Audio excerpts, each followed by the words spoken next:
जय गुरु जी संगत जी। शुक्राना गुरु जी। मैं आपकी गीतू जैन आज फिर आपके समक्ष मौजूद हूँ दिव्य आभा से सत्संग लेकर।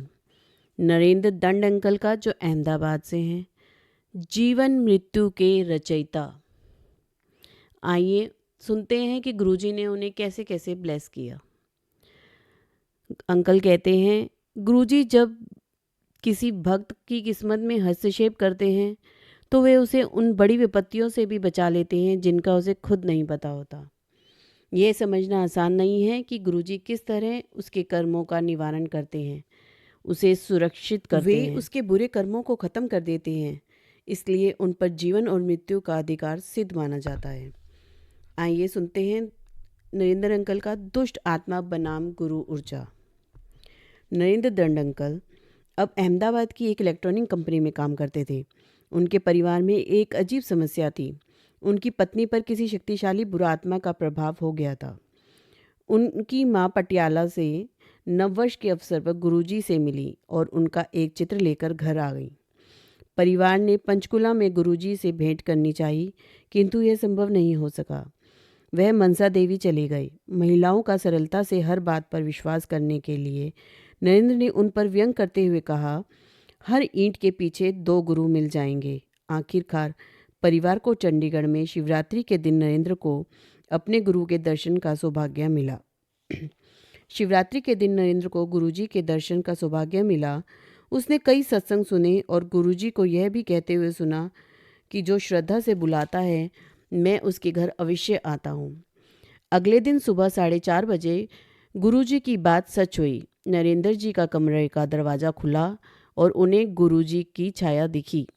गुरुजी ने घर पर अपने आने के सबूत भी दिए। घर की सफाई करते हुए सोने की बारीक तारें मिली। उन्हें पता नहीं था कि यह क्या है।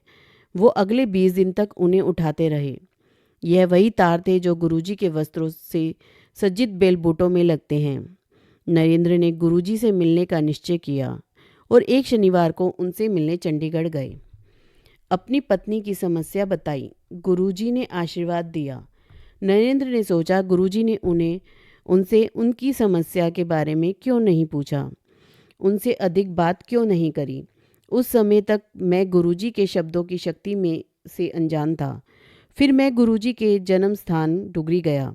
वहाँ से मैं यादगार के लिए गुरुजी के घर से एक ईंट ले आया और उसे लाकर पूजा स्थान में रख दी।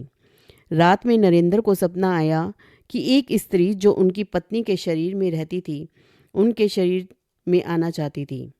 आकर कहती है कि वह इतने समय से उनके घर में थी और इसलिए उनकी पत्नी ठीक नहीं हो पा रही थी। अब वह वहाँ रह नहीं पा रही है, क्योंकि यह ईंट इतनी शक्तिशाली है कि वो एक पल भी नहीं रह सकती और वह घर छोड़कर जा रही है। परिवार की समस्या हल हो गई। गुरुजी के घर से लाई हुई गई उस ईंट के कारण वह एक ईंट नरेंद्र के उस परिहास यानी कि मजाक की हर ईंट के पीछे 2 गुरु मिल जाते हैं का मुंह तोड़ उत्तर भी था। नरेंद्र बहुत कोशिश करते रहे, लेकिन अगले दिन उन्हें पूरा सपना याद नहीं रहा।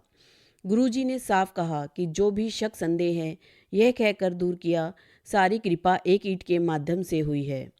गुरुजी के कहे हुए शब्द सच साबित होने लगे। गुरु को कुछ भी बताने की आवश्यकता नहीं है। गुरु को इस स्तर तक मत गिराओ। गुरु को तुम्हारी समस्या का आभास है और वह उसका हल निकाल लेंगे। बार बार गुरुजी के यह शब्द सत्य सिद्ध हुए हैं।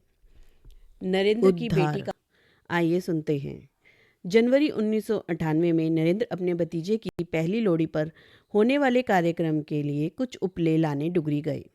वह गुरुजी की माँ से मिले, जिन्होंने उन्हें एक बोरी उपले ले जाने के लिए कहा, परंतु वह केवल 5 उपले लेकर वापस आ गए। 3 दिन के बाद माताजी गुरुजी के पास दिल्ली गई थी। गुरुजी ने उनसे प्रश्न किया कि क्या कोई उपले लेने आया था।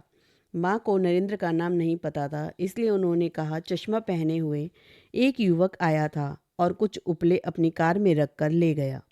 जब गुरुजी ने पूछा कि क्या बोरी भरकर उपले दिए थे, तो माँ ने मना कर दिया। फिर गुरुजी अपने आप से बात करते हुए बोले कि होगा या नहीं होगा, यह उन्होंने 2 बार बोला। फिर वह बोले कि जब होगा वह देख लेंगे। कुछ समय बाद नरेंद्र की पत्नी गर्भवती हुई। 8वें महीने में होने पर नरेंद्र ने गुरुजी से बच्चे को सुरक्षित पैदा करने के लिए प्रार्थना की। गुरुजी ने मना कर दिया। ऑपरेशन से बच्ची को जन्म दिया, लेकिन जन्म के दिन ही उसके फेफड़ों में समस्या हो गई। नरेंद्र ने गुरुजी को बताया तो उन्होंने कहा कि सब ठीक हो जाएगा, परंतु तीसरे दिन उस नवजात शिशु की मृत्यु हो गई। नरेंद्र की पत्नी के टाँकों में पस भर गए। 21 दिन में वह पस पेट में एक थैली के रूप में एकत्रित हो गई। नरेंद्र की पत्नी अत्यंत दुखी थी। उसने गुरुजी को उनके चित्र के सामने बहुत भला बुरा कहा। रोते हुए उसने कहा वह अपना बच्चा पहले ही खो चुकी है और अब उसे यह समस्या हो गई है। उस रात गुरुजी ने उसको स्वप्न दर्शन देकर 21 दिन तक एक आरती करने को कहा। उन्होंने एक उपाय भी बताया। गुरुजी ने उन्हें बताया जन्म दिवस के 42 दिन बाद यह पस की थैली लुप्त हो जाएगी। शोक में डूबी हुई माँ ने गुरुजी के कहने के अनुसार 21 दिन तक वह आरती करी। हैरानी की बात यह है कि उसके बाद उसे आरती के शब्द याद नहीं रहा। जल्द ही उसके टाँकों के निकट ही एक छेद हो गया, जिसमें से पूरा पस बहकर बाहर निकल गया। परंतु नरेंद्र का दुख अब तक बना हुआ था। एक दिन वह अपने घर में दिया जलाते हुए रोने लगा। उस रात गुरुजी ने नरेंद्र को स्वप्न में दर्शन दिए। वह उसे उस स्थान पर ले गए जहाँ नरेंद्र ने अपनी नवजात शिशु को दफनाया था। उन्होंने उसे वहाँ खोदने के लिए कहा। फिर उन्होंने उस शिशु को उनके हाथ में रखने के लिए कहा। फिर गुरुजी ने दूसरे हाथ से उसके ऊपर जल छिड़का तो वह रो पड़ी। फिर उन्होंने नरेंद्र से 2 बार पूछा कि क्या उन्हें यह कन्या चाहिए। हैरान नरेंद्र कुछ कह नहीं सके। गुरुजी ने उन्हें बताया कि यदि उस समय वह उनकी माँ के कहे अनुसार उपलों की पूरी बोरी ले आते तो यह घटनाएं नहीं होती। इस शिशु ने जन्म ही नहीं लिया होता। गुरुजी ने समझाया कि नवजात शिशु के जीवित रहने से माता पिता में से एक की मौत निश्चित थी। उस सपने में जो जागने से ज़्यादा सच था, नरेंद्र ने कन्या को अस्वीकार कर दिया। गुरुजी ने फिर उसे कन्या को मोक्ष दिया। नरेंद्र ने उस कन्या के शरीर से एक प्रकाश किरण निकलकर गुरुजी के चरणों में समाती हुई देखी। गुरुजी ने कहा उसे वह मुक्ति मिली है जो कई जन्मों की तपस्या के बाद भी प्राप्त नहीं कर पाते। उस शमशान घाट में गुरुजी की कृपा से एक आत्मा को मुक्ति प्राप्त हुई थी। अब नरेंद्र अंकल का सत्संग है, और पुत्र की आयु वृद्धि करी। नरेंद्र का बेटा अक्षय बहुत ही चमत्कारी गुणों वाला बच्चा था, लेकिन ज्योतिषी ने जन्म पुत्री देखकर बताया कि उसकी उम्र सिर्फ 8 साल की है। यह सुनकर नरेंद्र बहुत परेशान हुए और गुरुजी से मदद मांगी। गुरुजी को ज्योतिषियों की बात बताई। उन्होंने कहा ज्योतिषी लोगों को गलत मार्ग पर ले जाते हैं। यह बात दिसंबर 2001 की है। कुछ दिन बाद जालंधर में एक भक्त ने गुरुजी का बड़ा कार्यक्रम रखा। गुरुजी ने नरेंद्र को आने के लिए कहा, लेकिन चंडीगढ़ में एक अधिवेशन होने के कारण अपनी असमर्थता बताई। नरेंद्र रात 10 बजे चंडीगढ़ से जालंधर पहुंचे। गुरुजी प्रसाद बांट रहे थे। उन्होंने नरेंद्र को भी प्रसाद दिया। फिर नरेंद्र ने लंगर किया और उसके बाद गुरुजी के साथ हॉल में बैठ गए। गुरुजी ने दोबारा प्रसाद बांटा और नरेंद्र को देते हुए बोले, तेरे बेटे की उम्र मैंने बढ़ा दी है। और फिर कहा, यह सिर्फ रब ही कर सकता है और वह उसके सामने है। मतलब केवल भगवान या दिव्य शक्ति ही यह कर सकती है। नरेंद्र को बहुत राहत मिली। जब अक्षय के स्कूल में दाखिले का समय आया, 3 स्कूलों में फॉर्म भरने पड़े। 2 स्कूलों ने बहुत ज़्यादा राशि दान की मांगी। इससे नरेंद्र उलझन में आ गए कि क्या करें। उसी रात नरेंद्र को सपना आया कि गुरुजी ने उसकी जेब में अपनी फ़ोटो को रखने के लिए कहा है। ऐसा उसका दाखिला हो जाएगा।